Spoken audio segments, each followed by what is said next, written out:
How about them Cowboys?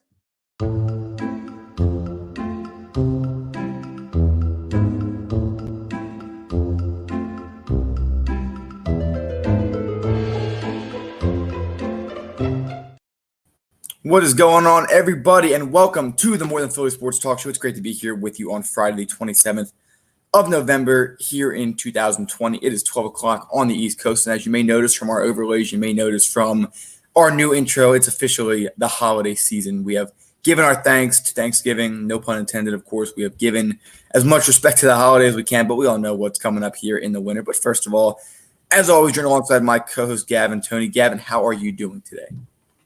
I'm doing great, Zach. Listen, yesterday was a great day with family. Got to see some family members that I didn't have this year. A lot of laughs, a lot of laughs, and a lot of full stomachs. Zach, the mac and cheese I was telling you about off the show, it's going. It's going. Sounded good. It sounded great yesterday. What was Seven different cheeses. I know we can't give away any of the secrets, but Listen, all I can say is 7 different cheeses, ladies and gentlemen, and elbow noodles. All right, not that twirly stuff. But Zach, I heard there was pumpkin pie at your spot, so I gotta ask, how was that? How are you? true, man. I mean, I made it yesterday. It's been a little routine for me for the past few years, and it was pretty damn good. I got a little bit left. We always love the next 2 days afterwards. We're just going in the fridge and getting some cold pie as a little bit of a snack, maybe some breakfast and lunch the day after. But yes, I had a pretty good holiday. Just kind of reflecting on giving thanks this year. We know it's been a very tough year for a lot of people, very up and down, I'd say the least. And so I think yesterday, a little bit of normalcy, a little bit of an opportunity just to give thanks. And again, I mean, no matter what situation anybody's in, I think it's always good to look at the glass half full. I know, Gavin, we always speak about being optimistic on the show, and that's something that was very true yesterday during the holiday. I'm trying that pie.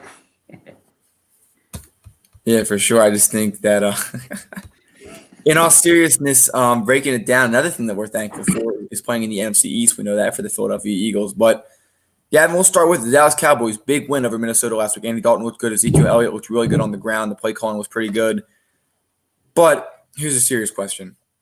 Did the Cowboys blow their chance to maintain their momentum yesterday? And where the heck was Ezekiel Elliott? Well, you talk about where the hell was Ezekiel Elliott. How about where the hell was the Cowboys rushing defense? I mean, Gibson had 20 carries. Doug Pearson, take notes what I'm about to say right here. They gave him the ball 20 times, 115 yards, averaged 5.8 yards per carry. And guess what, Zach? He had 3 touchdowns. It's not going – he didn't have as much touchdowns as I did on my mac and cheese when it came to cheeses. I had 7 of them on the cheese, but that's besides the point. Zach, this Cowboys defense was not there at all yesterday. Now, they had some bright moments offensively where they threw a deep pass to Mark Cooper for a touchdown.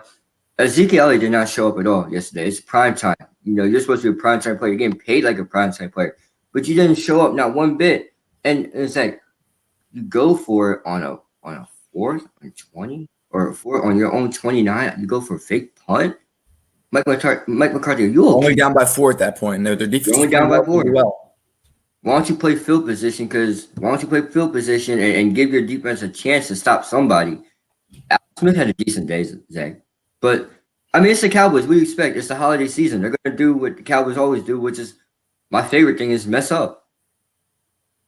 Yeah, I mean, it was just a shocker the way they did it yesterday. I mean, the week before, Bill was looking optimistic. Again, I've said this before. I'm going to say it again. I don't think that running backs should be paid in great sums. I understand the game. I understand that one hit can knock you out. But let's be honest, a few $1 million a year, even $20, $30, $40 million, that's a hell of a lot more money than a lot of people are going to ever get in a lifetime. $90 million right now. $90 million for what we saw yesterday. This is pathetic. And they won't even pay – this is the same front office that won't pay Dak Prescott, which I'm – not necessarily in favor of paying him high money like he has requested or the 4-year deal. I don't know what the whole thing was. He could be like a middle of the pack quarterback that can win a championship if you build the right system because that's what he is. But number 21, you have another guy back there, number 20, who's a pretty damn good running back as well. And you decided to get this guy. I don't know what the hell island he was on, complaining and bitching about getting his money, holding out. What did he hold? The only year that he was good was when there was no film on him. And they had a hell of an offensive line that year and some serious wide receivers, which they have this year as well. But even when Dak was healthy, Zeke was not doing anything special. He's had 2 games this year with over 100 rushing yards. Gavin, you should know, given that he's on your fantasy team, I feel bad for you. When you're 3rd or 4th overall pick and you pick up a guy like that and this is how he plays, it's pathetic. He's stealing money from Jerry Jones now, which honestly I don't feel too bad about because I hate Jerry Jones. I hate the Cowboys as a whole. But in all honesty, where has he been? Why is he getting paid this much? And it should be a lesson for any other team considering signing a running back. Well, Zach, first of all, it was my first pick for my entire team, so I'm a little bit pissed off too. And my second pick for my team is out with COVID, but we're going to get to it a little bit later. But Zach, he's robbing Jerry Jones. I mean, if I look at it, Zach, these stats don't look like $90 million stats. They look like almost veteran minimum stats. I mean, 10 carries, 32 yards, 3.2 per carry, and a fumble loss. I mean, come on. He's one of the top running backs in fumbles this year. Top, wow. And that's hard to say because you never hear him fumble, fumble the ball that much. The Cowboys offense is always known for turning over the ball, even when Dak Prescott was there. But to hear from Ezekiel Elliott, that's such nonsense and blasphemy. But it's like, I got to say this. When you look at Ezekiel Elliott's year this year, and when they need you to step up the most and be that guy, be the leader, where have you been? We told you this. We said this before the season started. He has off-field problems. Dak doesn't. Therefore, you should pay Dak more. And by the way, I do want to say this as well. When you pay your running back $90 million, it's under the assumption that they can do well and be productive despite the offensive line position. I see a lot of great running backs with bad O-lines. I've seen a lot of average running backs with great O-lines, which makes them look good. You gave this guy $90 million. You gave Amari a lot of money too. Where's he been? I mean, he had one nice play yesterday maybe.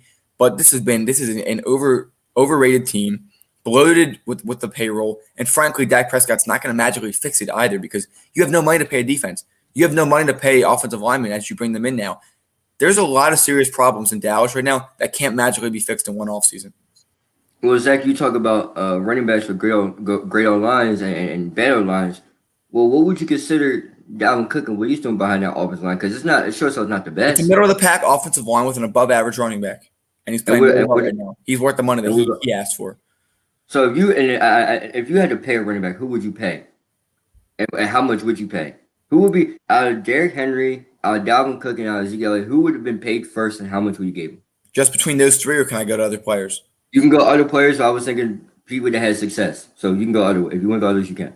I mean, between those three, I'd say Dalvin Cook because he's shown that he can put his team on his back. Derrick Henry second, and then Zeke third. If I go outside of those two teams or those three guys, the two guys, and I don't think that's big of a surprise, would be Alvin Kamara and Christian McCaffrey because they don't just run the ball. They can be in the pass game, which honestly takes a lot of load off you. Running through tackles and getting hit, every play is a lot different than going out for a pass and being that kind of receiver your team needs. If I had to pay, it'd be those two guys. I would never go over the $60 million threshold. I think $90 million is absurd. I would never sign him to more than a 3-year deal either. I know that it's hard. If anyone hears my takes on the show, it's a lot of business oriented. It's not going to be easy to convince a guy to stay. But after 3 years, I've never seen the running backs in a 5-year deal after year 3 continue to be productive. Todd Gurley, what was it, year 3, right? Last year was year 3 of that terrible deal that they signed. Good for Todd Gurley for getting his bag. I mean, he carried that team all the way. He was worked until arthritis happened, Zach. I mean, and that's just what happens. There's not much you can do about it. And I've seen this story written way too many times. I'm not a big fan of it.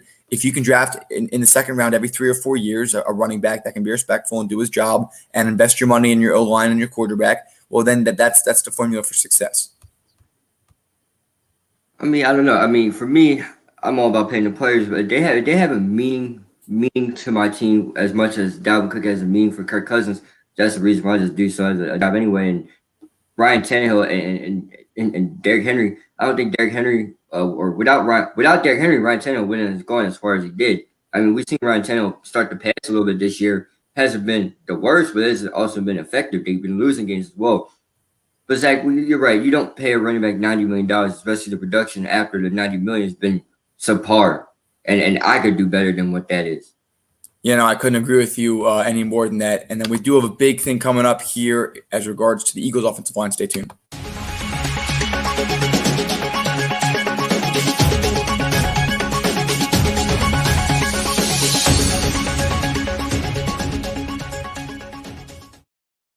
As if injuries in Philadelphia did not go along, we do have some breaking news here. We're quite in the middle of our show. Lane Johnson expected to be out the rest of the year. He has been battling an ankle injury, had surgery right before the first regular season game. He did not play in the first game and has been in and out of the lineup since then. This Philadelphia Eagles team currently sitting at 3-6-1 in second place in the NFC East with the toughest schedule in the division to go. As if the offensive line hasn't been the majority of the problems for this team. Of course, the quarterback coming number 2, actually. And so, frankly, I think that this is a big blow to the Philadelphia Eagles. We know the record when Lane Johnson is not in the lineup. That entire right side of the line is depleted. We have more offensive line news in a minute, which was actually made this morning prior to this news announcement. They probably knew this before the decision. But, Gavin, what are some of your first thoughts on this? all damn. I mean, it's like I mean, what else you want me to put it? It's just all damn. It gets worse. Ladies and gentlemen, this is not the Philadelphia Eagles. This is the Philadelphia Infirmary because that's what we look like every year. The past 2.5 years, we look like an infirmary out here. Zach, you lose Brandon Brooks before the season even starts, before they can put pads on. All right. Then who else you lose? It just goes, Andre Dillard. and then it just gets worse. Zach, there's some people I can't even put it all on the list to tell you guys. But I will say this. That just goes to show that someone on this medical staff is not doing their job. Why are guys always eating healthy? Now, you can't blame the medical staff 100% entirely, Zach, because they're not, that's not their bodies. They can't predict what's going to happen to their bodies. But you should have a pretty good damn idea on how to keep people healthy. I mean, we saw the same thing happen to the Warriors training staff. They told Kevin Durant that was a strained calf. It turned out to be something worse, and he came back and tore his Achilles, and he was out for the rest of the year. I mean, just like I don't understand why is this team always staying hurt? We talk about getting younger. The younger guys are also getting banged up, or excuse me, Miles Sanders has missed a few games this year. they Same don't even Miles, use a few Dillard's out for the it. year. They don't even use the younger guys, Zach. They don't even use them. And then you bring back Jason Peters, who's hoodwinked us and robbed us money of just to go back and play left tackle for a few games. By the way, he's moving back to right guard. I know that's the other news you're going to get to. But he's moving back to right guard for what? So he can get hurt there? Come on. I mean, Rager's been out for a few games this year. Jeffrey, of course, just came back. He's been pretty irrelevant. Deshaun Jackson out for the year. I'm pretty sure that was an easy guess. It's the same tune every year, and until this team changes, it's really hard to be a fan of this team.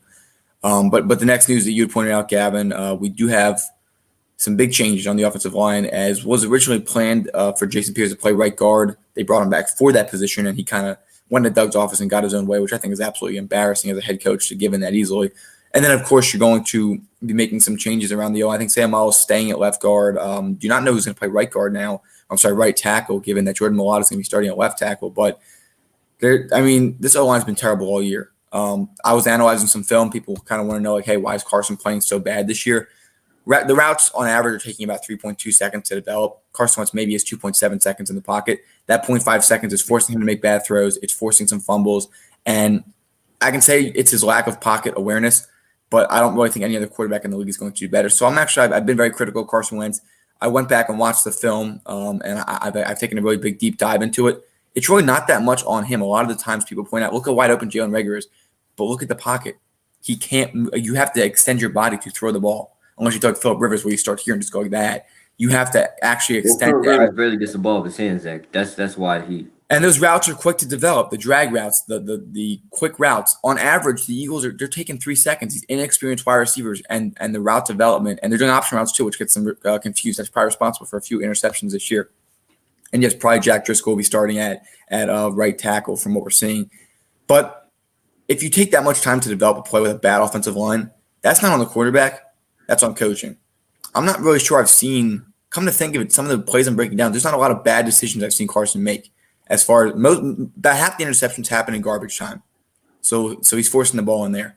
The rest of the interceptions either result in an airmail of the ball, which is 3 or 4 of them, and then the other 3 or 4, the pocket is completely collapsed. He has nothing to do, or maybe 1 or 2 is forcing it on him. So, yeah, Carson Wentz, the fumbles are still there for him. He needs to be better at pocket awareness, but let's be real here. No other quarterback's going to do anything different. And if you want to put Jalen Hurts in to let Carson Wentz calm down, I'm all for it. Carson Wentz is still my guy. You need to fix this team. The coaching staff, the preparation of the wide receivers, it's not there. Anyone can run a slant, especially here. Like they have receivers sitting in zone, and it's man coverage. I mean, Carson Wentz is trying to fight. Alshon Jeffrey was just standing there with a double team on him. And I mean, he could have went up and made it a fight for the ball. He didn't. Travis Fulgham's been schemed out of play. Again, Carson Wentz is not helping the case. But he sure as hell is not problem number one. If you keep thinking that, frankly, you need to revisit and reevaluate your football IQ, I'll still say that. For a guy that's last in the league in passer rating and leads the league in turnovers. All right, but Deshaun Watson, Deshaun Watson has the worst O-line in the league, or he's got a bad O-line. We know that. The only thing about Deshaun Watson's O-line, sir, is that he gets hit a lot. Carson Wentz just gives up the ball more. Carson Wentz is actually the most sacked quarterback in the league this year, but he also has going back to last year. But he also had guys like Brandon. Like last year, DeAndre Hopkins. He get the ball out to him quickly. As much as we don't love Bill O'Brien, I mean, he knew how to scheme an offense for a bad O-line. All right, and Deshaun Watson, he's looked like an average quarterback this year. Everybody's going off about the past 2 weeks. He's played the worst defense in the league. And I like Deshaun. He's worth every dollar that he's been paid. He's a talented quarterback. I wish they didn't do him dirty with the O-line. He looked good last year. His best receiver. Yeah, he's the last few years, ever since coming back from the ACL, they made the playoffs. So he looked good yesterday too, Zach. And that's and we'll get to that game also. That's no shot on Deshaun, but it's saying it's possible to make it work with a bad O-line, and this offensive staff is failing the quarterback. Yet to mention Jim Schwartz's refusal to use guys like Will Parks, Kayvon Wallace, Davion Taylor, Sean Bradley, all these guys that we brought in, these rookies, these young guys, we're not using them. Is Jalen Mills really any better at safety? I don't think so. Well, Zach, you're right, and here's another thing too. And yesterday on Thanksgiving, we were talking. A couple sports heads around. We were all talking about the Eagles and what we need to do, which is kind of blasphemy that Cowboys fans talk about what the Eagles should do, even though their record's worse than ours. But that's besides the point. But Zach, I said that the Eagles need to clean house. Maybe not Howie Roseman, but you need to clean the coaching house at least, the coaching staff. You need fresh minds in here. You have the talent to be an 8-8 team. Exactly. You have this talent to be better. A job of a coach, Zach, and tell me if this is wrong. A job of a coach is to not sit down and say and give up. It's work with what you have, right? Doug Pearson is not like work. That's the problem too. Why is he giving? I haven't seen anything. And that's a big problem. Number one, but number two, why does he have such poor assets in the beginning? It's because of Howie Roseman's bad drafting. So you got to clean house. So yeah, I think that just giving an offensive coordinator someone different to call the plays is going to make a difference. But in reality, you should not have J.J. Arcega-Whiteside. You should have DK Metcalf, and you should have Justin Jefferson, which was probably the easiest pick that you could have made, and you still found a way to mess it up. Still found a way to mess it up. Probably have a great weekend this week, Zach. But in other news, I'm just tired of all this Carson Wentz hate because you bring up a great point about offensive line and Deshaun Watson. And like I said, I'm sorry for interrupting, but I'll let you get to your point there. But it's hard to defend him because it looks bad. But the eye test is only so much. You have to actually break it down and say, why has he regressed? The O-line last year was pretty consistent, right? You had Lane Johnson, Brandon Brooks, Jason Kelsey, the best center and right side in the league. Isaac Seumalo, and then we know left tackle fluctuated a lot. The one game Lane Johnson was out, Carson Wentz had 3 turnovers against Seattle last year, and we'll have to get to that game since that two are playing Monday. But the reason he's regressed is a combination of improper use of the receivers, literally ignoring the run game, and really bad offensive line play. If you think Carson Wentz is a problem, congratulations, you know football. Is he the most important problem but benching him is going to fix everything? At that point, I have to step in and say you're wrong. But Gavin, continue. Well, Zach, to go off what you just said there, if you benching Carson Wentz for a game might be all right, but if anyone thinks that Jalen Hurts is going to come in and be this magical savior behind this offensive line, ladies and gentlemen, check the ego at the door. Check your football knowledge at the door. It's not going to get better. If Jalen Hurts is behind there. But Zach, Carson Wentz behind his offensive line. Yes, it's hard to defend him. I will say, especially on some passes, it's like, dude, what are you doing? Throw the ball away. But have you seen? There's not been a game this year where Carson Wentz has had time to stand there in the pocket and actually look at a wide receiver and throw him the ball. I mean, please. I mean, he's not a Deshaun Watson where Deshaun Watson can obviously run around and extend plays like Lamar. Carson does have the best Pro Football Focus rating outside the pocket in the past last year. He does, he has to get outside. Every throw it feels like he is outside the pocket. But Zach, when you look at Carson Wentz and you look at this Eagles team this year, the hell with analytics. Use your eyes. Your eyes are arguably your best resource of analyzing data sometimes. Zach, I mean, we look at it. We know in our analytics class, and if our analytics teacher is watching this, he would kill me for saying forget analytics because obviously you're going to need it. But in that Cleveland Browns game, I watched many of drives of Carson Wentz just being hurry, rush, knockdown. Bro, there was one where Carson Wentz had to protect the ball before he lost the ball in order to get a throw off. And he didn't get a throw off because he had to protect the ball. These are these things that Jalen Hurts fans, that Eagles haters are not understanding, that Wentz haters are not understanding. Well, there's people that have been Wentz haters from the beginning, and having Jalen Hurts adds more fuel to their fire. At first, it was Nick Foles.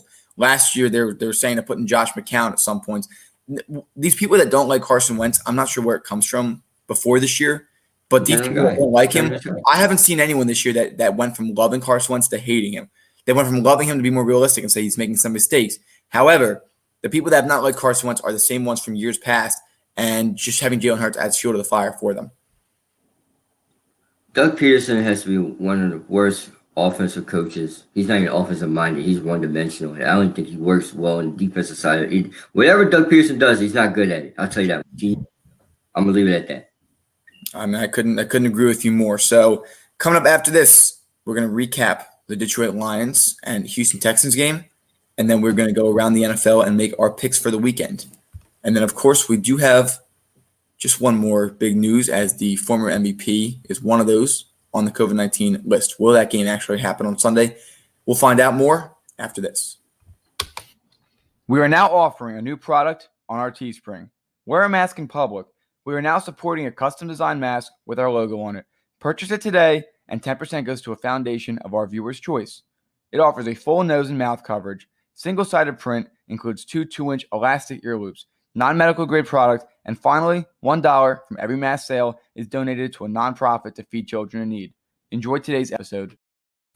Welcome back here on the More Than Philly Sports Talk Show. Let's talk about it. Detroit Lions, Houston Texans. Of course, the Lions don't really win games on Thanksgiving, but congratulations to Matthew Stafford for tying Tony Romo for the all-time leader in touchdown passes thrown on Thanksgiving. I mean, was there much of a surprise? We know Deshaun Watson was playing well. Gavin, if DeAndre Swift played, I think it would have been a different game. But Matt Stafford's not really working with much. It's kind of been the story of the Detroit Lions ever since Megatron left. What are some of your first thoughts from that game?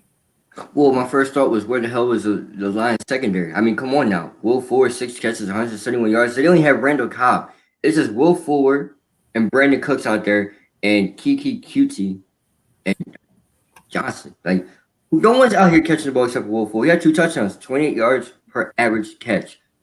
Deshaun Watson just had himself a day. He didn't throw an interception, barely turned the ball. 17-25, Zach. So this Lions defense is nothing to rave about, especially in the secondary. Zach, we talk about Matt Patricia and losing the locker room before the show started. And I don't disagree with you at all. You had your best corner, your all-pro corner, come on first take national television and say nobody likes Matt Patricia at all. Now, he didn't come on say it, but if anyone with a football mind and reads in between lines, that's an inference. As this comment says, Patricia equals Gase. That's funny, Zach. I don't know how you feel about that, but I'll let you go in a second. But on the offensive side of the ball, is this really Matt Stafford's fault? Is it the lack of offensive line that he has? DeAndre Swift was out yesterday. As you like to make a point that there was no Kenny Galladay, which I'm starting to buy into, because when there's no Kenny Galladay, they struggle. Where the hell is Marvin Jones, by the way? Marvin Jones went from catching touchdown passes and 200 yards a game in his first year in Detroit to now not doing anything, being Mr. Irrelevant. I mean, come on. Where's TJ Hawkinson? And it's like, for anyone that wants to slander Matt Stafford on his performance and his record or anything, remember, this guy was the number 1 overall pick. He did live up to expectations. He did have arguably the best wide receiver of all time, arguably, Zach. And I know there's a lot of people that may disagree with me, but you had Calvin Johnson. Throwing Calvin Johnson the ball. You get rid of Calvin, or Calvin Johnson retires. And you don't, because the organization treating them terribly, and they just have no winning culture there. You have no winning culture there, exactly. And then it's like, let's go even deeper. When Calvin Johnson leaves or retires, your wide receivers are Marvin Jones and Golden Tate. Then Kenny Galladay comes along. Golden Tate leaves, he goes to Philly, and then that's it. There's no other help here. There's no, and you got this. We talk about a franchise that has no winning culture, no winning spirit. They have to restart. You have to get rid of everybody. There's a bunch of losers mindset, and loser mentality should not be accepted at all, especially when you're being paid a lot of money. Yeah, for sure. There's just a lot. I mean, again, I'm not a big fan of defensive coaches, head coaches, that is, because you get no control over your offense, and that's kind of the bread and butter of football teams in 2020. You end up, if you have a good season, your offensive coordinator gets a head job, and then you have to bring in someone else and learn a new system. And we saw that in Minnesota this year in the downfall after Kevin Stefanski went to Cleveland. So, for sure, I mean, that's just kind of my take down. Their defense is a mess. There's a lot they have to do. But the first step would be getting a coach that actually is respected in that locker room, the same way with the New York Jets. So, yeah, I do agree with that comment in its entirety. So, with that being said, it is that time of the week where we get in our picks and our locks of the week. Gavin, let's start with it. The Chargers visiting Buffalo to play the Bills. I'll go with Buffalo this week. I don't know if I'm making my lock. I feel like it might be. I think that Josh Allen's once again playing really well, and the Chargers will be the Chargers. Well, I'm gonna pick Josh Allen and the Bills this week, ladies and gentlemen. Whoever released Josh Allen in our fantasy pool for the free agency, thank you. You just gave me another chance to beat Zach after Ezekiel's Wolves. Yes, if I lose because of that, I'm going to be very upset. So the next game, the Titans and the Colts. This one is in Indianapolis. We know how it went on Thursday Night Football just a few weeks ago. Gavin, who are you taking in this battle of the AFC South? I'm gonna take the Colts. I like what I've seen so far, but it relies on Phillip Rivers. Just like I said, Zach, this defense is legit. You can't ignore it. All right, Darius Leonard is a bona fide player. You cannot ignore that. So Zach, I'm gonna roll with the Colts in this one due to the fact of the defense. And as long as the pieces around Phil Rivers can get open, he can get to the ball, they're gonna be unstoppable. It's going to have to be a shootout. I mean, the run game might become irrelevant early for Derrick Henry and the Titans, but they just went out and went toe-to-toe against a defense that really should be better than the Colts. I don't know if it is on paper it is, but we know how that's kind of forward this year. I think that the momentum of Tennessee brings them into Indianapolis, and they're upset that they lost that first game. It should have been closer than it was. They just kind of really folded in the second half. So I do think that the Titans do pull away this one. It'll be very close and possibly a game-winning field goal. Remember, Zach, the back half of the season is Derrick Henry's bread and butter. It is. So we'll have to see how that rolls out. The next game on our list is the Carolina Panthers visiting the Minnesota Vikings. The Vikings just came off of a big loss against the Dallas Cowboys last week, who looked terrible yesterday. The Panthers are looking pretty good. Is Bridgewater is starting. So I'm going with that. I mean, PJ Walker beat the Lions last week too. So there's no lack of weapons on that team. Curtis Samuel, Robbie Anderson, just all these guys they have are really working together well. Give me Carolina. DJ Moore, these guys. DJ Moore as well. Zach, I'm gonna roll with the Vikings this one. They got embarrassed last week to a team of trash cans, and yes, they're absolute trash cans, especially after yesterday. Give me the Vikings, but it's gonna be all a Dalvin Cook show. All right, we'll see how that rolls out. The next game is Mike Glennon and the Jacksonville Jaguars. They are going up against the Cleveland Browns at 1:00 on Sunday in Jacksonville. Gavin, who are you taking in this one? I'm gonna take the Cleveland Browns. I don't like Mike Glennon. Mike Glennon has been in the league for a long time. He never had a successful time. He started off in Tampa, didn't do well. He also went to Chicago, didn't do well. This guy, I don't know how he keeps getting a job. He's not as bad as Nick Peterman, but Mike Glennon is not the answer, Jacksonville. Yeah, they've been after winning against the Colts week 1, they haven't done much since. So I'm going to agree with you. I'm going with Cleveland this week. The next game, which is going to be an interesting one, the New York Giants are visiting Cincinnati, their first game without Joe Burrow. I'm taking New York in this one. They're really turning it around, and they're going to get a good win and take second place in the NFC East, depending on how the Philadelphia Eagles do, of course. But yes, I would take them to beat the Bengals. Well, Zach, as much as I'd like to disagree with you, I can't. I got to roll with the Giants as well. I hope I'm wrong because I really don't want to see Giants win because Giants fans are arguably as bad as Cowboys fans some days. But Zach, Daniel Jones should have no problem defensively. The Bengals defense is irrelevant, and the offense is going to struggle. And there's no Joe Mixon. So yeah, no, the Bengals are very banged up. The next game on our list is the Arizona Cardinals visiting Foxborough to play the Patriots. This game's going to be an interesting one for me. I think it can go either way, but I will go with the Arizona Cardinals. Kyler Murray's been on a tear. Larry Fitzgerald will be out of the game, unfortunately, but the Patriots just don't have enough weapons. They don't have enough pieces, in my opinion, to be able to pull off another win like they did against Baltimore. I'm rolling with the Cardinals. Zach, listen, we talk about the Patriots and how they don't put Cam Newton in a successful spot to win, meaning the pieces around him. We saw it last week where he was in a shootout with Deshaun Watson, but came short due to the offensive line, and he got sacked at the end of the game. This Cardinals defense is also legit as well. They're going to get after Cam Newton. They're going to shut down the pass game. The run game is going to be a little hard to run on. So I'm rolling with the Cardinals this week. And the next game, which a year ago would have looked like it was a really just bad game overall, but of course Miami is still pretty exciting. Miami visits the New York Jets. They won the first game against them. They won last year. They won two of the last two that they've played against them. So Gavin, the Miami Dolphins, New York Jets, who are you taking in this one? Take the Dolphins. Adam Gase is still the head coach on the Jets. Everything he touches turns to mush. Sam Darnold's out this week, right? Or is he in? It doesn't matter. Still out. I think he's still out. Regardless, it doesn't matter who's in or out for the Jets because they're going to lose.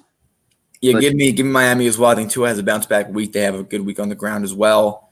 I think it's going to be ugly. I think it's going to be a pretty big win for them. I don't think they give the Jets any breathing room, especially defensively. it's gonna be ugly in New York. And the next game here, Derek Carr and the Raiders go into Atlanta to play the Falcons. Gavin, who are you taking in that one? The Raiders. We gotta start recognizing the Raiders that they are serious contenders, not for a Super Bowl, but they are serious contenders to make a push for the Super Bowl, maybe the AFC Championship for sure. Hopefully, Josh Jacobs in the run game. Atlanta can't stop the run at all. Yeah, it's going to be a big game for them. Derek Carr, of course, in the air. He's got Henry Ruggs, Nelson Aguilar, Hunter Renfrow, a few other key pieces, Darren Waller, that they've been continuing to have some success with a really good balance. Did you say Like Dustin Aguilar? Yeah, he's having a good Dustin year. Aguilar? He's having a Of good year. course, now he went to I'm Pittsburgh. using him correctly. Doug Peterson, take notes. Yes, I'm going to agree with you. I'm going to go with the Las Vegas Raiders. The next game, and it does have some big news surrounding it, which I do not think is going to happen. As of right now, Robert Griffin III and the Baltimore Ravens are going into Pittsburgh to play the Steelers at 1:15 on NBC.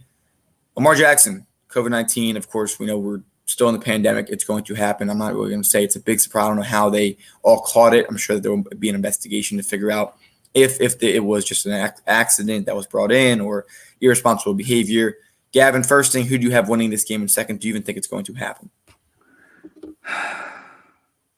To answer your second question, no, I do not believe it's going to happen due to the fact that everyone wants to see Lamar versus Steelers. Everyone wants to see these two teams go at it. You got a team that went fourth, that was undefeated for the most of last year and was beating good teams, and this year they're banged up and struggling offensively. And how close the game came down to the wire the last time they matched up versus a team that's gotten lucky with an easy schedule and got a couple of lucky wins here and there. I don't believe this game is going to happen, but if it does happen, I'm rolling with the Baltimore Ravens. Robert Griffin III, I still believe in Robert Griffin. All right, even though injuries and stuff is battled him throughout his years, RG3 is still a talent that you don't want to be messed with.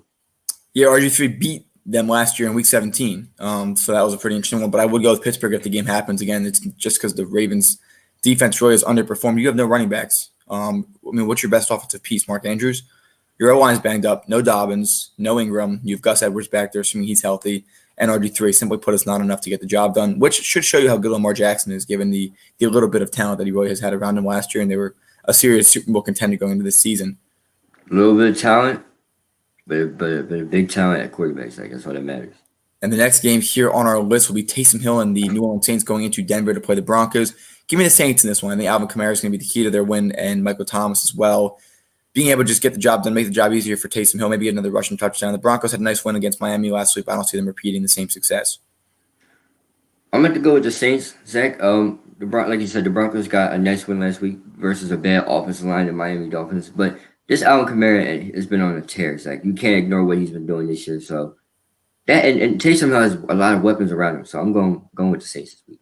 Yeah, no, this is, outside of course, their quarterback, this is the most healthy their offense has been. The next game is the 49ers visiting the Rams. Rams on an absolute tear. Niners completely downfalling given their injuries. This is my lock of the week. I'm going to take the Los Angeles Rams in this one at home against San Francisco. I'm going to take the Rams. The Rams defense is nothing to play with. And Zach, me and you both sat off the show and talked about the trade for Jalen Ramsey. 2 first-round picks. Well, Zach, it was worth it. Look at him. He's doing everything we wish our corners would do. Tackles, getting turnovers, and motivating a young secondary to play better. And absolutely shutting down DK Metcalf in their matchup this year. The next game, which is surprisingly not prime time, but it's still going to be a good one to watch. The Kansas City Chiefs visiting Tampa Bay to play the Buccaneers. Again, the Buccaneers have not been good against good teams this year. But the Chiefs' defense, while it's respected, it should be respected, is not as good as some of the other defenses they've played. It's going to be a shootout. I think that the Buccaneers turn heads and they end up winning this by a score of 41-38. But again, it's just going to be a shootout in its entirety, and defenses become rather irrelevant during a shootout. Zach, I disagree with you. When you got Pat Mahomes on the other side, and regardless who the other quarterback is, I'm rolling with the Chiefs. Zach, there's weapons, so offensive weapons. We talk about how good the Buccaneers defense is at some points. It won't matter this week. There's weapons all over the place for the Pat Mahomes. I do agree with you. It's going to be a shootout, but the Chiefs will be on top. I want to say 38-32 or 31. If the NFL is listening, I'm fine with the Eagles being flexed back to Sunday. Put this game on Monday night. That'd be such a fun game to watch in prime time.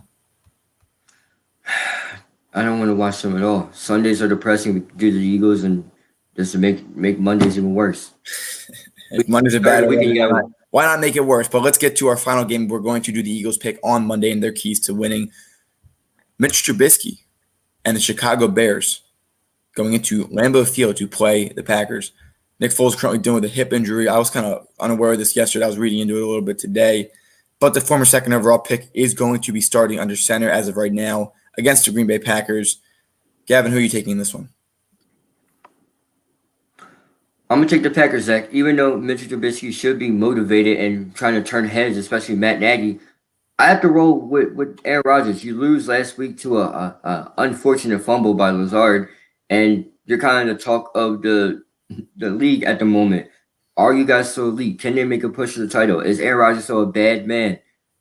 I believe he is. They're gonna come out and win. It's not gonna be an easy one. I think 28-21 Packers. All right, I'm going to go bold this week. Give me Chicago. I've been very critical of their offensive play calling. I've been very critical of the O-line. But if Trubisky starts, he's very mobile, and the key to winning is get him on the move. He did it against the Cowboys last year, and that was a very exciting game to watch.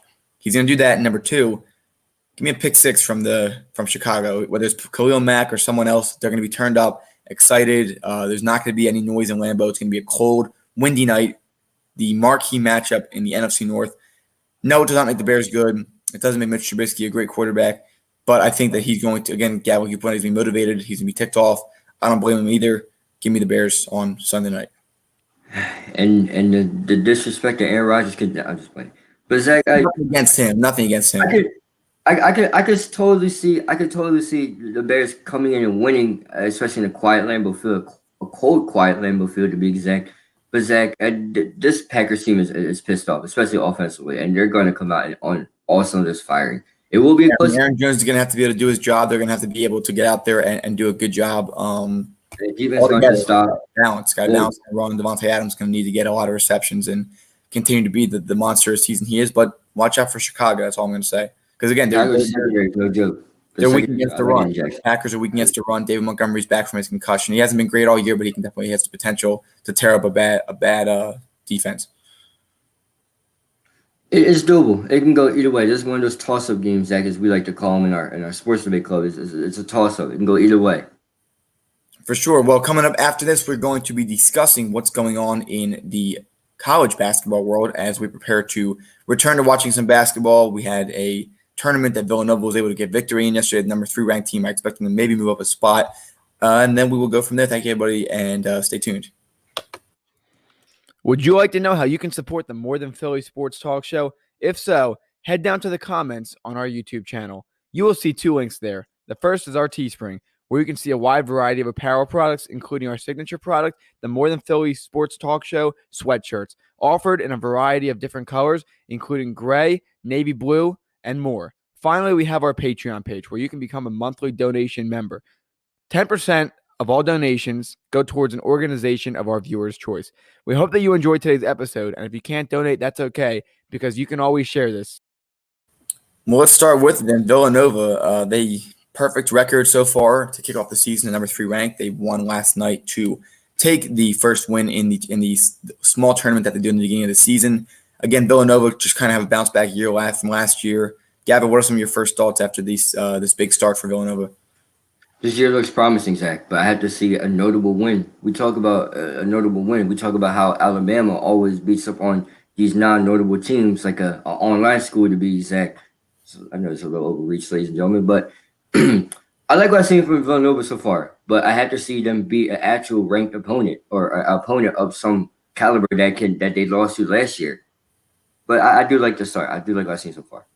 Yeah, strong start. You can only afford 1 or 2 losses if you want to be that 1 seed in the. Just that 1 rank, and at most four losses, maybe 5 if you want to be a 1 seed in March Madness this year. Just kind of going around, Illinois has been on an absolute tear. They are currently sitting at number 8. Right now, Gonzaga and Auburn are currently playing. Gonzaga is up by 28 right now in the second half. But here's a potential upset alert. Virginia, the number 4 rank, is currently playing against San Francisco. It is 15 minutes left in the second half. 32-28 is the score. That could possibly be something that could turn heads. I don't think it will happen. I think the Cavaliers will end up pulling off, but that is a live update right now from that game. I don't think. Excuse me. I don't think that's going to happen. Zach, this is how Virginia plays. They look like they're going to lose, and they end up coming back to win anyway. But Zach, we talk about college basketball and Gonzaga. How about yesterday on Thanksgiving, Zach? We just slipped my mind. I forgot to bring this up. Gonzaga played Kansas yesterday, Zach, They beat them. Gonzaga won 102-90, and it was a close game at the end of the game, Zach. Because Kansas and Gonzaga were fighting back and forth. The ultimate Gonzaga's talent uplifted them past Kansas by 12. Yeah, close one. Gonzaga, of course, the number one ranked. They're going to maintain there. And then finally today, Gavin, at 3 o'clock on TNT, it is my favorite kind of event, the match. It is going to be Phil Mickelson and Peyton Manning against Charles Barkley, who, according to some videos, looks like he's improved his swing a little bit, and Steph Curry. Funny. That's funny. So, Gavin, Zach, listen. I feel like we know who's going to win this. Peyton Manning and Phil Mickelson obviously have the upper edge, but your favorite basketball player of all time, most likely, is no slump. He is a scratch golfer almost, and he could possibly carry that team. Maybe Barkley can turn some heads today. Who knows? But who are you taking in this one? What are some bold predictions that you have? Taking Steph Curry. Any team that Steph Curry plays for, what are they doing teams? Is it doubles? Is it versus? Are they Two man scramble? And is Curry and Peyton, or is it Curry and Chuck? It's Curry and Chuck. Oh man, Curry has to do a lot of carrying. Oh my gosh, ladies and gentlemen, it would be Tom Brady and Tiger Woods, but Brady's currently playing football. But listen, Zach. Charles Barkley's swing is horrible. It's awful. Have you guys seen it? He starts with a normal motion, and then it stalls out like your car stalls, and then he swings. So you guys shoot 10 under the day if you guys want a chance to win. That is a very tall ask of him. But He just shot under par for the first 2 rounds of the Masters. He made a cut there. Even though he's older, he is not out of it yet, especially compared to the other 3 golfers that are going to be playing today. Zach, listen. Golf tournament last year, before COVID. It was Aaron Rodgers, it was Steph Curry, and a few other notable names. Steph Curry actually shot really well, and he almost won it. I'm telling you, he's a good golfer. He's definitely probably the best one in. And correct me if I'm wrong. Steph Curry's definitely hitting the green. I'll tell you that much. Give me Steph Curry any day of the week. Steph Curry doesn't need Charles Barkley at all. Trust me. Well, he'll have to shoot a much better score. It's going to be a lot of pressure on him because. Yes, Zach, Mac talking the last match, but unfortunately, you take a look at his swing. It's not really the most ideal, you'd say. Zach, Steph Curry has to not only outscore Peyton and Phil, but he has to outscore Chuck as well. Make sure he has a chance on winning. We'll see how it plays out again, 3 o'clock on TNT. Make sure you stay tuned for that. Otherwise, that's going to wrap up this week's edition of the More Than Philly Sports Talk Show. Thank you again, everybody, for joining us this week. We'll have predictions for the Eagles game on Monday. Maybe they'll pull off a surprising win, and we'll also recap the other games from the weekend, of course, to today's match. Gavin, anything else? Yeah, ladies, be safe Black Friday shopping out there. It's crazy that Walmart didn't have any PlayStations last night, and GameStop. Did you really look for a PlayStation 5 at Walmart? I did again one more time, and then just one more go. People were camping outside GameStop for hours for 2 PlayStations. I don't understand how your GameStop will have 2 PlayStations, but that's besides the point, ladies and gentlemen. We're gonna be okay over here, but in all, I hope you guys have a great day and have a safe time shopping. Yes, everybody, thank you so much and have a great weekend. If you enjoyed today's video, make sure to like, comment, and subscribe if you haven't. In addition, hit that bell icon and set it to all to get reminded of when we go live and when we post excerpts of our videos. Again, thanks for watching,